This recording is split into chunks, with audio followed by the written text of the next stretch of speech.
I wish to share on knowing God and His ways. आज मैं बांटना चाहता हूँ परमेश्वर को और उसके मार्गों को जानना। It's good to always have the desire in our heart to know God all the days of our life. और हमेशा ये अच्छा है कि हमारे अंदर एक इच्छा हो कि जीवन भर हम परमेश्वर को जान पाए। And we should never be happy or satisfied thinking, okay, I know God. और हमें कभी भी खुश या संतुष्ट नहीं होना ये सोचकर कि हाँ मैं परमेश्वर को पर्याप्त जान चुका हूँ। Even though we know God, there is still need to know Him still more. इसके बावजूद कि हम परमेश्वर को जान चुके हैं, उसे और भी जानने की हमें आवश्यकता है। And God is also so keen to help us and guide us. और परमेश्वर खुद बड़ा आतुर है हमारी सहायता करने के लिए, हमारा मार्गदर्शन करने के लिए। We can turn to a verse from Exodus chapter 13, हम निकालेंगे नीति वचन उसका 13 अध्याय, verses 21 and 22. उसका 21 और 22 वचन। निर्गमन उसका 13 अध्याय, sorry. Yeah, Exodus chapter 13, 21 and 22. निर्गमन उसका 13 अध्याय 21 और 22 वचन। This is a passage how in the Old Testament how God led His people. ये एक शास्त्र भाग है कैसे पुराने नियम में परमेश्वर अपने लोगों को लिए चलता था। We can learn some lessons from it. और इससे हम कुछ पाठ सीख सकते हैं। Verse 21 we read, the Lord was going before them in a pillar of cloud by day to lead them on the way, and in a pillar of fire by night to give them light, that they might travel by day and night. और 21 वचन कहता है, और यहोवा उन्हें दिन को मार्ग दिखाने के लिए मेघ के खंबे में और रात को उजियाला देने के लिए आग के खंबे में होकर उनके आगे आगे चला करता था, जिससे वे रात और दिन दोनों में चल सके। And next verse, he did not take away the pillar of cloud by day, nor the pillar of fire by night from before the people. और 22 वचन कहता है, उसने न तो बादल के खंबे को दिन में और न आग के खंबे को रात में लोगों के आगे से हटाया। So we can picture that in our mind. और हम अपने मन में इसका चित्र कर सकते हैं। When the a few lakhs of people they were guided through the wilderness, through the desert. और जब कई लाखों लोग उस मरुभूमि में उनका मार्गदर्शन प्रभु कर रहा था, So the pillar of God would move and people will move along with that. और वो परमेश्वर का दिया हुआ खंबा आगे बढ़ता और उसके साथ वे लोग आगे बढ़ते थे। And that is how God guided them, showed them way in that wilderness, unknown path. और इसी तरीके से परमेश्वर उनका मार्गदर्शन करता था उस मरुभूमि में, उस अनजान रास्ते में परमेश्वर उन्हें लिए फिरता था। And when the pillar of cloud halted, they would also halt. और वो जब मेघ का खंबा रुक जाता था किसी स्थान पर, वे भी रुक जाते थे।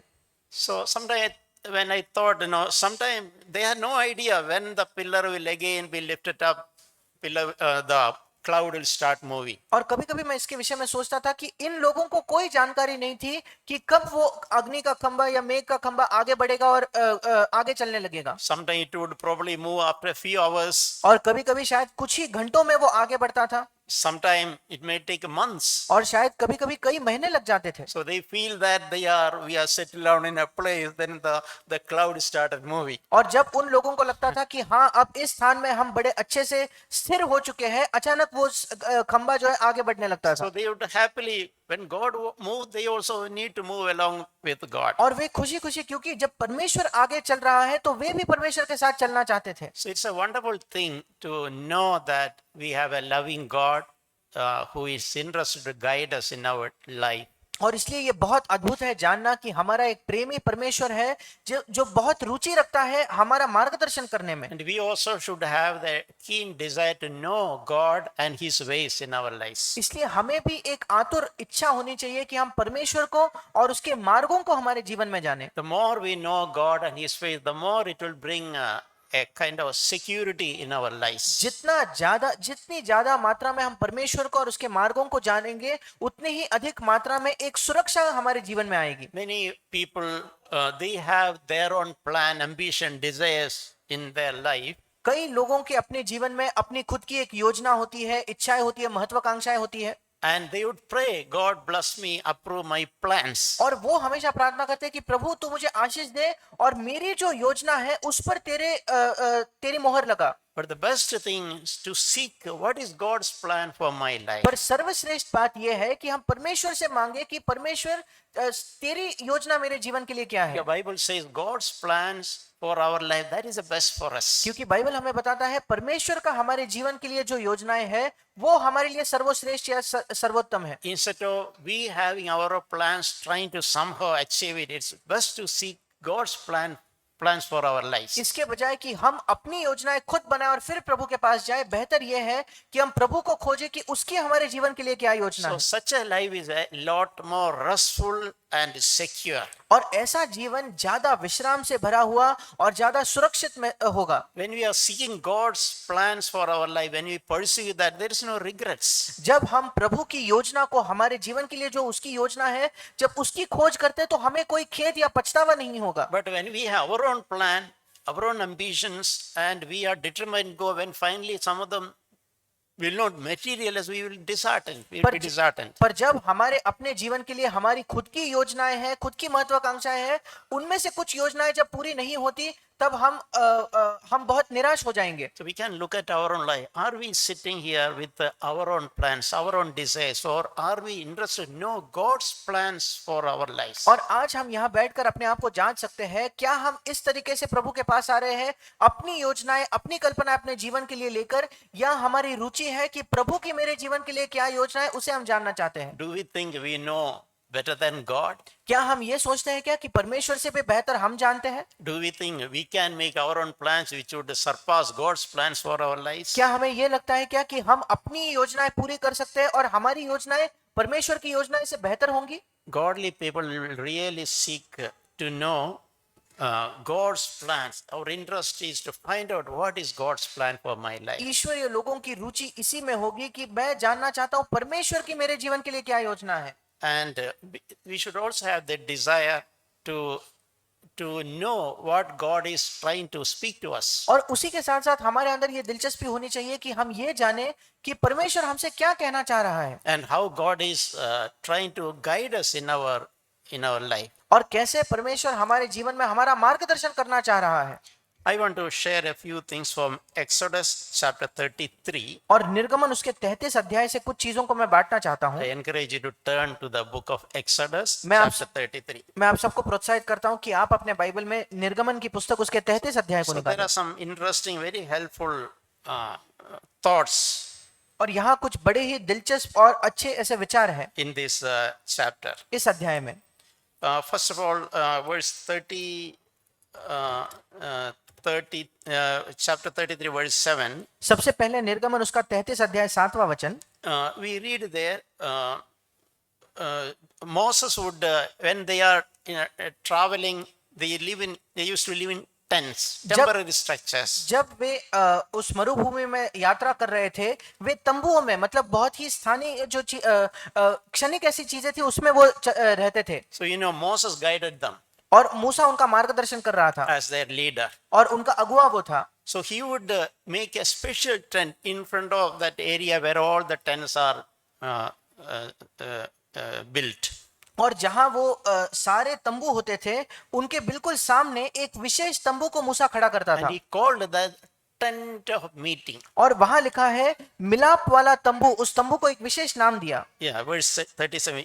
It is called, that particular tent is called the tent of meeting. और 7वां वचन कहता है निर्गमन 33:7 कि वो मिलाप वाला तंबू है।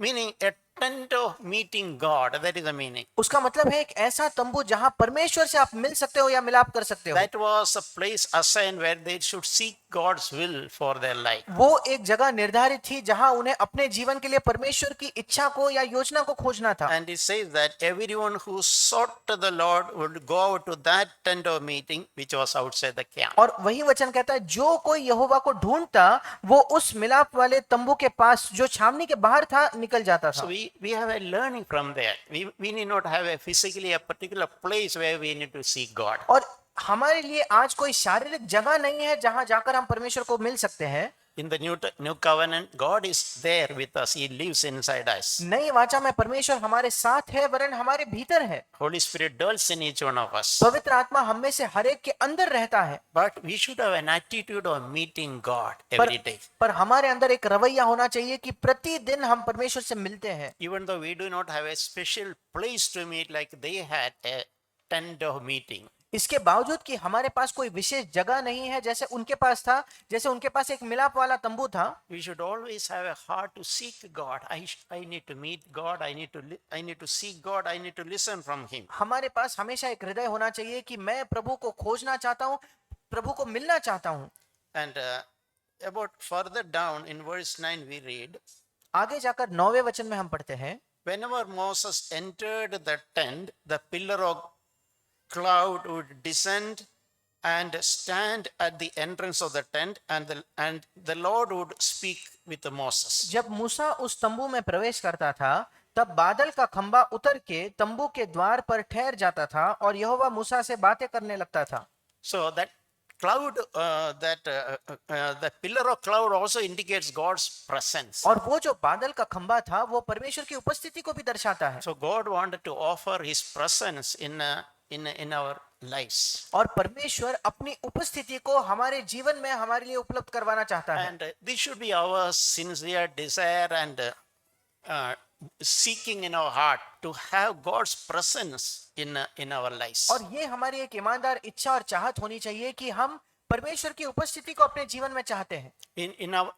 In other words, we should value God's presence in our lives. दूसरे शब्दों में परमेश्वर की जो उपस्थिति है हमारे जीवन में, हमें उसका मूल्य करना है। There is nothing more valuable than living in the presence of God. परमेश्वर की उपस्थिति में जीने से बढ़कर कोई दूसरी चीज ज्यादा मूल्यवान नहीं है।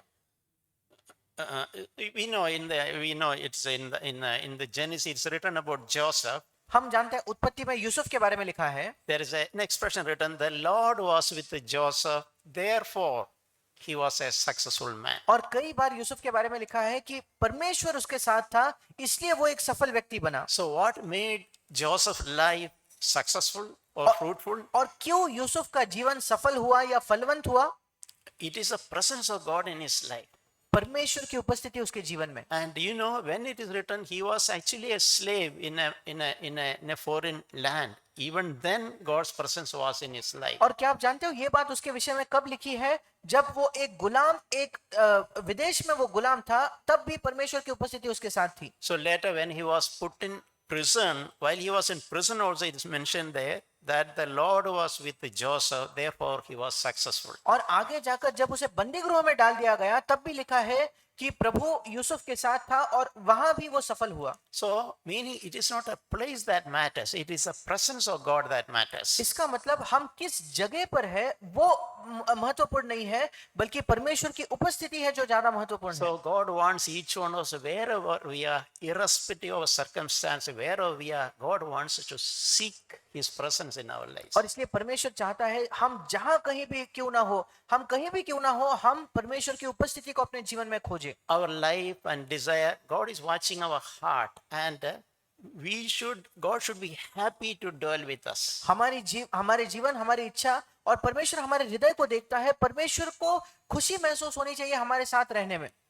Recognizing our desire, our sincerity, our thoughts, our motives, our attitude, God should be so pleased to deal in us and even among us. परमेश्वर जब हमारे ईमानदारी को देखता है, हमारी इच्छा, हमारे लालसा, हमारे मकसदों को देखता है, तो परमेश्वर अति प्रसन्न होना चाहिए हमारे साथ रहने में। You know, Bible says, do not grieve the Holy Spirit. Bible हमें बताती है पवित्र आत्मा को शोकित मत करो। We can silently grieve the Holy Spirit.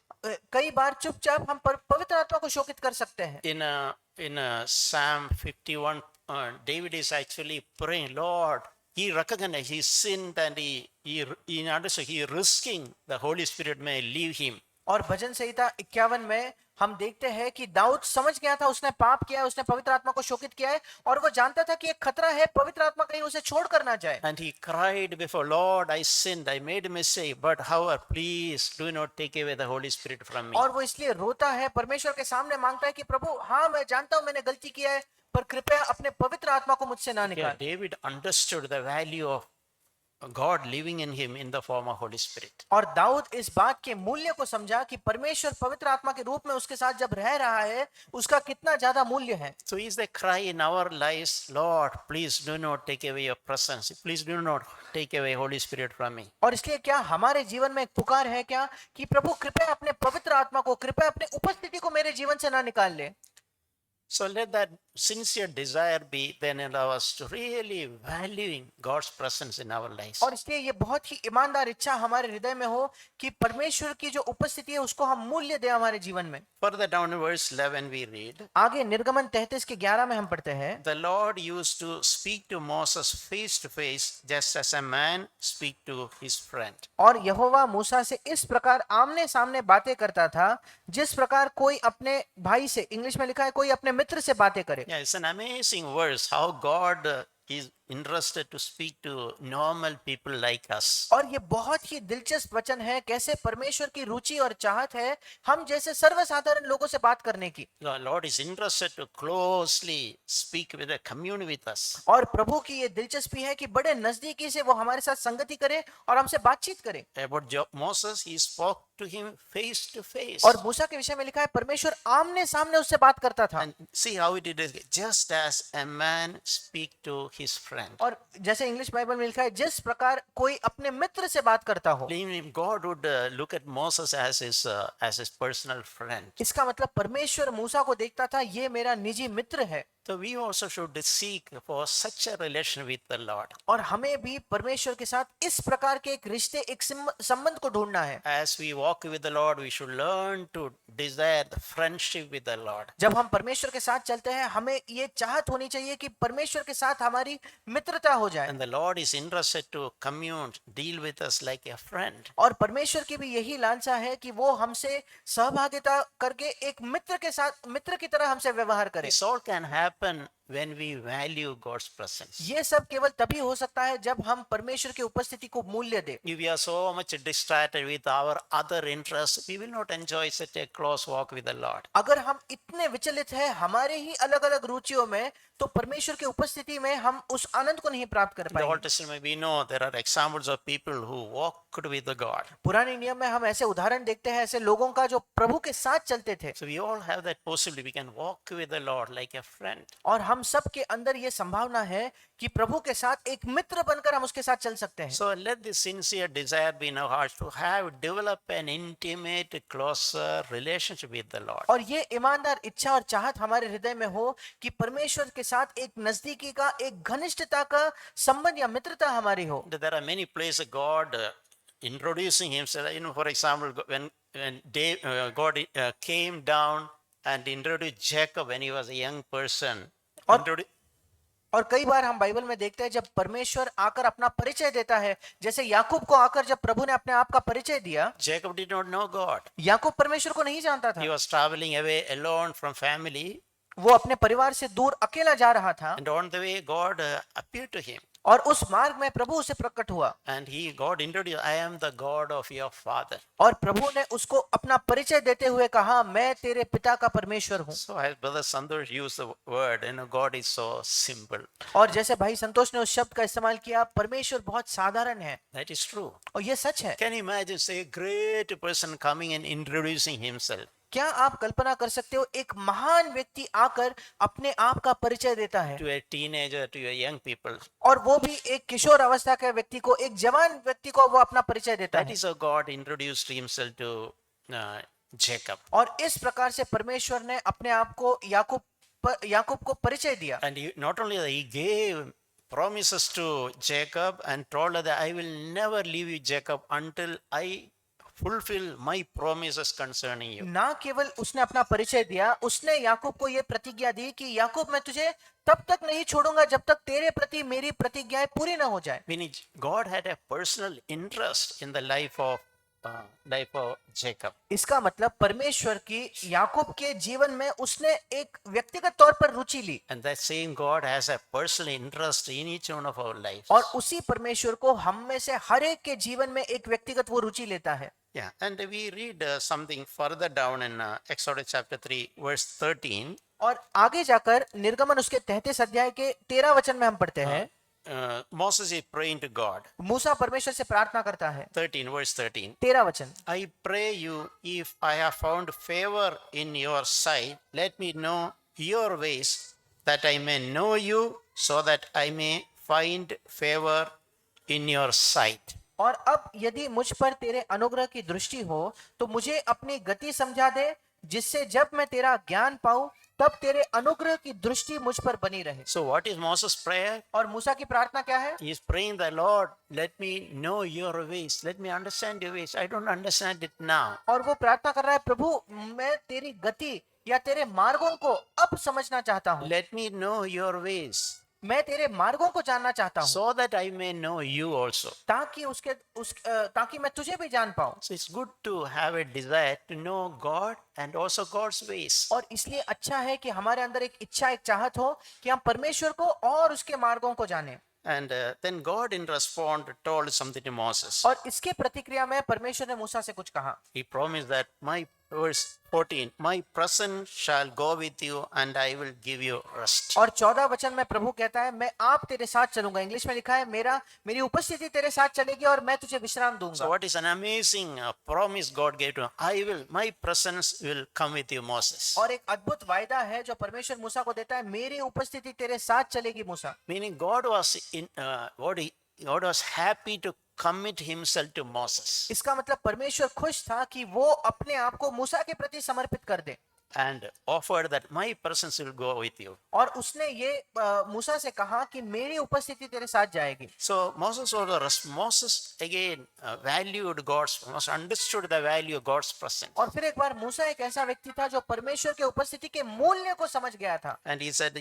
Lord, if your presence does not go with us, do not lead us from here. और वो आगे जाकर मूसा कहता है कि प्रभु अगर तेरी उपस्थिति हमारे साथ ना चले तो हमें यहाँ से आगे मत ले जा। So in other words, Moses, what is important is God's presence. दूसरे शब्दों में मूसा समझ गया था कि महत्वपूर्ण क्या है परमेश्वर की उपस्थिति। When I move from here, if your presence not coming, do not allow us to move from here. अगर मैं जब यहाँ से जाऊँ, तेरी उपस्थिति अगर हमारे साथ नहीं चलेगी प्रभु, तो हमें अनुमति ही मत दे यहाँ से आगे जाने की। When you contemplate or plan many things in our lives, जब हम हमारे जीवन में किसी बात को सोचते हैं, कई अलग अलग चीजों की योजनाएं बनाते हैं, this should be our prayer also. यही हमारी भी प्रार्थना होनी चाहिए। Lord, if it is not your will, if your presence will not be with me, do not allow me to take this course. प्रभु अगर ये तेरी चाहत नहीं है, अगर मेरे जीवन के लिए तेरी ये योजना नहीं है, तो मुझे इस मार्ग पर आगे मत बढ़ने दे। Because for me, most important thing, your presence should be with me. क्योंकि मेरे लिए सबसे महत्वपूर्ण चीज ये है कि तेरी उपस्थिति मेरे साथ बनी रहे। If you are with me, everything will be fine. I will be successful.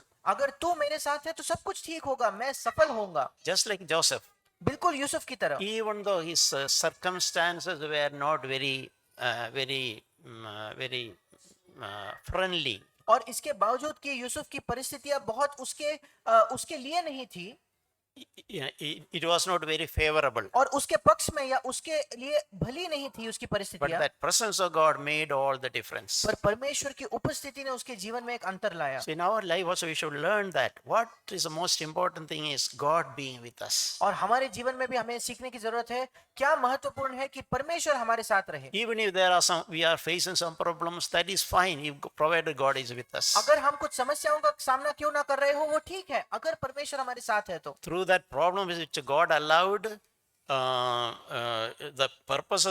God's purpose are fulfilled, God will give us a relief. उस परिस्थिति के द्वारा जिसकी अनुमति परमेश्वर ने दी है, परमेश्वर का उद्देश्य पूरा होता है और उसी के द्वारा परमेश्वर हमें उससे छुड़ाएगा भी। See, God is with us. We need not worry about any problems we are facing. अगर परमेश्वर हमारे साथ है तो किसी भी समस्या का जिसका हम सामना कर रहे हैं उससे हमें चिंता करने की जरूरत नहीं। Then Moses also saying in verse 16 one very important principle. और मूसा आगे 16 वचन में एक बहुत महत्वपूर्ण सिद्धांत को कहता है। Here he is saying, how is God's people distinguished from others? और वो कहता है कैसे परमेश्वर के लोग और अन्य लोगों में अंतर कैसे पता चलेगा।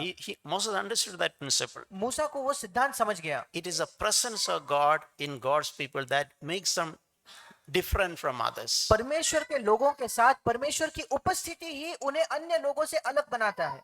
God accompanying God's people, God's presence going with God, that made the difference between them and others. जब परमेश्वर अपने लोगों के साथ चला, जब परमेश्वर की उपस्थिति उसके लोगों के साथ थी, उस बात ने उसके लोगों को दूसरे लोगों से अलग किया। And even others also observe, when you look at children of Israel, और ये बात दूसरों ने भी देखा, जब आप इस्राएलियों के संतानों को देखते हो, when God gave his presence to them through that cloud of pillar of cloud, जब परमेश्वर ने अपने उपस्थिति को उस बादल के खंबे के रूप में उन्हें दिया, even the people, even their enemies saw that these people have the presence of God with them. अन्य लोगों ने भी, यहाँ तक कि उनके शत्रुओं ने भी देखा कि परमेश्वर की उपस्थिति इन लोगों के साथ है। So let that desire be in our lives also, to the presence of God should differentiate us from others. और यही चाहत हमारे भी जीवन में हो कि परमेश्वर की उपस्थिति है जो हमें और दूसरे लोगों में एक अलग या हमें उनसे भिन्न बनाती है। Yeah, there's a verse in Psalm 32 verse 8 और भजन संहिता उसके 32 अध्याय के 8वें वचन में हम पढ़ते हैं, where you read that I will instruct you and teach you in the way which you should go. I'll guide you with my eye. और यहाँ लिखा है, मैं तुझे बुद्धि दूंगा और जिस मार्ग में तुझे चलना होगा उसमें मैं तेरी अगुवाई करूंगा, मैं तुझ पर कृपा दृष्टि रखूंगा। So when you read that, what you understand, God is so interested to very personally and closely guide us. और ये हमें बताता है कि परमेश्वर कितनी रुचि रखता है बहुत ही व्यक्तिगत तौर पर और निजी तौर पर हमारा मार्गदर्शन करने के लिए। I will instruct you and I will teach you in the way you should go. और वो वहां लिखा है, मैं तुझे बुद्धि दूंगा और जिस मार्ग में तुझे चलना होगा उसमें मैं तेरी अगुवाई And करूंगा, I will counsel you with my eye upon you. और मैं तुझ पर कृपा दृष्टि रखूंगा और सम्मति दिया करूंगा। Do we have an interest to listen what God is trying to instruct us? क्या हमारी कोई दिलचस्पी है कि प्रभु जो हमें बुद्धि देना चाहता है उसे सुनने के लिए? When he is trying to teach us his ways, do we have eyes, ears to listen? जब प्रभु हमें अपने मार्ग सिखाना चाहता है, क्या हमारे सुनने वाले कान हैं क्या? And he is further saying, do not be like a horse which has no understanding. और आगे जाकर प्रभु कहता है 9वें वचन में कि उस घोड़े के समान मत बनो जो समझ नहीं रखता। No, a horse which will go here and there एक घोड़ा जो केवल यहाँ वहां दौड़ता है without any direction. God's people should not be like that. जिसे कोई दिशा नहीं है, परमेश्वर के लोगों को ऐसा नहीं बनना चाहिए। We can turn to Isaiah chapter 30 verse 21. हम निकालेंगे यशायाह की पुस्तक उसका 30 अध्याय 21 वचन। Yeah, this is a beautiful verse ये एक सुंदर वचन है, which says that your ears will hear a word from behind you. This is the way, walk in it. Whenever you turn to the right or to the left. और लिखा है, जब कभी तुम दाहिनी या बाई और मुड़ने लगे हो तब तुम्हारे पीछे ये वचन तुम्हारे कानों में पड़ेगा। Yeah. This again indicates when we are trying to decide something, God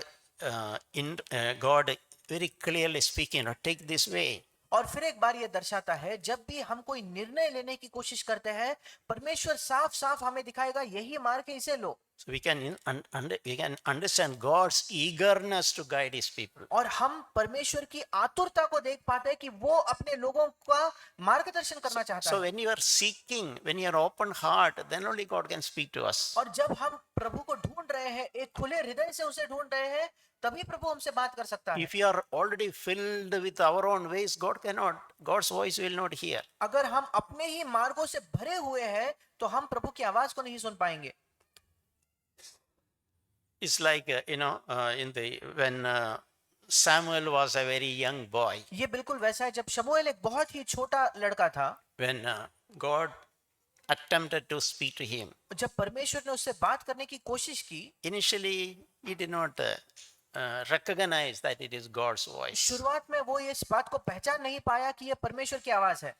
He thought it is Eli who is calling him. उसे लगा कि एली है जो उसे बुला रहा है। That is okay. ये ठीक है, But he was interested to listen to Eli's voice. पर वो इसमें दिलचस्पी रखता था कि एली की आवाज को वो सुने। So when he heard that voice, he did not lazily sleep or rebel when Eli was trying to call him. और जब उसने उस आवाज को सुना तो आलसी होकर सोने के बजाय या बलवा करने में उसकी दिलचस्पी नहीं थी कि जब एली बुला रहा है तो वो उसे नजरअंदाज करे। By try to listen, by showing the willingness to listen to Eli, he learned to listen to God. जब उसने ये तत्परता दिखाई, ये तैयारी दिखाई कि वो एली को सुनना चाहता है, उसके द्वारा उसने प्रभु की आवाज को वो सुन So पाया। that is how God, even I want to encourage you, children, teenagers, the one way God will teach us, initially learn to listen to people God has kept above us, and through that we learn to listen to God. और इसीलिए मैं सब बच्चों को और किशोर अवस्था के बच्चों को भी प्रोत्साहित करना चाहता हूं कि शुरुआती दिनों में एक तरीका जिससे प्रभु हमसे बात करता है